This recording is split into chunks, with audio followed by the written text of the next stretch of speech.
Hey everyone, in this video I want to show you how you can use voice input in Claude AI.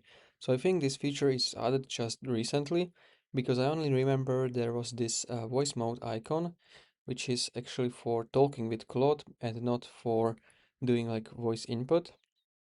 So this microphone icon, if you click on it, you can basically record your voice and then it's going to be transferred into the prompt. So this is extremely useful because instead of typing maybe some long prompt, you can just record your audio and it's automatically transferred into prompt, and it's going to take you 10 times less time than manually typing. So this is really good, this voice input. So I can press on done and you can see this is my prompt.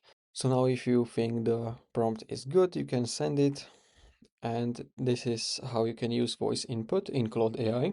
You can also select the microphone which you want to use. So if you click on this arrow next to it, you can basically see all of the microphones you have.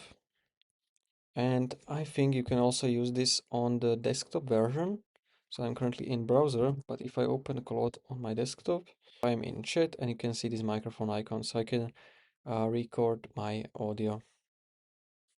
You also have this in cowork, so you can see it's listening to my audio and writing prompt. And you also have this in Claude Code, but it's a little bit smaller, so you have to look for it. It's over here. And now you can start talking and it will be transferred to prompt, and then you can send this. So this is how you can use voice input in Claude.